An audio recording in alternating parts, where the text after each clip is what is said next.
Cela fait maintenant près de 2 mois que le coronavirus de Wuhan a fait son apparition au grand jour en Chine continentale. Depuis, il a essaimé un peu partout. C'est long cette crise, c'est long. C'est marrant parce que quand on veut faire une nouvelle recette, c'est simple. On ouvre un livre de cuisine. Tiens, un pangolin au cèpe. Par contre, quand on veut comprendre la gestion de la crise du Covid-19, est-ce qu'il suffit d'appliquer des recettes ? Eh ben, c'est pas si simple. Je vous propose aujourd'hui de découvrir la vraie recette de la gestion de la crise du Covid-19. Attention, soyez bien vigilants sur les quantités, car dans notre recette du jour, certains ingrédients vont influencer beaucoup plus qu'on ne le croit le résultat final, voire carrément lui donner un goût amer. Ces ingrédients, ce sont les biais cognitifs. Un biais cognitif, c'est quoi ? On va faire un dessin, c'est plus simple. Ça se passe dans notre cerveau. Les biais sont une distorsion dans le traitement d'une information. C'est une déviation de notre pensée logique et rationnelle par rapport à la réalité. Allez, on nettoie son plan de travail, il est temps de découvrir les 5 ingrédients qui ont influencé notre cerveau et permis cette crise. C'est parti.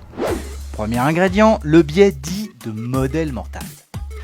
Quand une situation se présente, on la compare à ce qu'on connaît, à ce qu'on a vécu.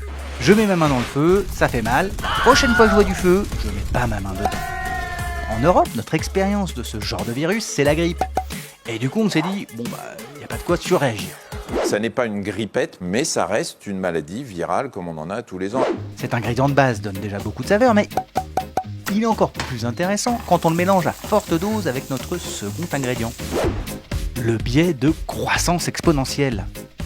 On est réceptif aux crises qui causent un grand nombre de morts. Du coup, face à la courbe du Covid-19, avec 2 morts le premier jour, c'était pas très concernant. 4 le deuxième jour, 8 le troisième, on s'affole toujours pas. De toute façon, on les connaît pas. À partir de 34, on commence à stocker du PQ, et à 248 par jour, là, le chiffre nous parle. Et la courbe affole nos cerveaux qui pensent que la courbe va se prolonger. Comme ça, alors qu'une courbe exponentielle, c'est ça. Pour que les 2 premiers ingrédients prennent, ajoutez assez rapidement un liant, grâce au 3e ingrédient, que vous saupoudrez généreusement. Le biais d'endogroupe ou d'exogroupe. Par exemple, le fumeur sait que la cigarette tue, mais est-ce que ça l'empêche de fumer ? Eh ben non. Pourquoi ? Parce que dans sa tête de fumeur, la cigarette ne tue que les autres fumeurs. Avec le coronavirus, c'est pareil. On sait que ça a tué beaucoup de Chinois, et même beaucoup d'Italiens, mais on se focalise sur tout ce qui est différent entre eux et nous, pour expliquer que cela ne nous arrivera pas. Vous voyez, ça commence à prendre. Surtout ne laissez pas reposer, il faut ajouter notre 4e ingrédient qui servira de garniture pour que ça devienne consistant. Le biais d'excès de précision. Alors oui, c'est bizarre, mais ça existe. C'est le fait de sous-estimer l'incertitude, même quand on est expert. Au lieu de dire « on ne sait pas », on a peut-être un doute. Prenons une marge d'erreur assez grande pour tenir compte de l'incertitude, parce que, en gros, ça peut aller de 10 000 à 100 000, et bien les experts ont fait l'inverse, en surestimant leur expertise. Le 17 mars, les 20 plus grands épidémiologistes américains, c'est pas facile à dire, prévoyaient qu'il y aurait, en moyenne 10 jours plus tard, 19 000 cas sur leur territoire, et qu'il y avait quasiment aucune chance que ce soit plus de 100 000. 10 jours plus tard, la réalité c'était 141 701 cas.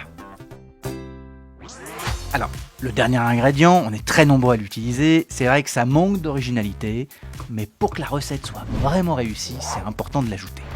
Le biais d'imitation. On se laisse continuellement influencer par les autres. Si les autres sont dehors, est-ce que je dois rester chez moi ou sortir avec un masque et passer pour un gros flippé ? Non mais, si mon voisin va faire des courses tous les jours, quelque part c'est que j'ai le droit aussi, non ? Si ma pote fait un selfie d'elle qui se balade tranquille et que les autres ont liké, moi aussi je peux aller faire un selfie dehors, non ? Et c'est à cause de tout ça que quand ça bascule vraiment. Et ce qu'on pensait être une grippette devient une pandémie.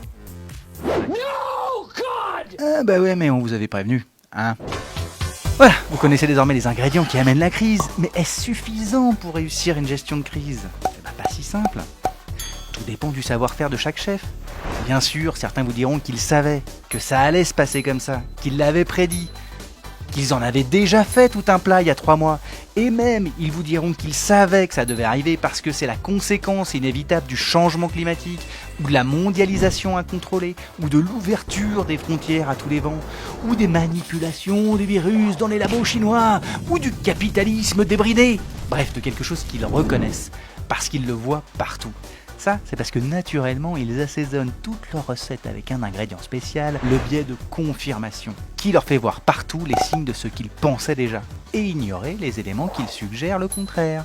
Bref, ils réécrivent l'histoire pour confirmer ce qu'ils pensaient déjà, en oubliant qu'ils ont été victimes eux aussi des biais précédents. Tu manges quoi ce soir? Alors, un risotto de coquillettes au chorizo. Ah ouais, encore les pâtes, je le savais. Ouais. Et ben demain je te ferai de la licorne au cèpe, ma grande. Tu sais, c'est un peu comme du pangolin, mais en plus goûtu.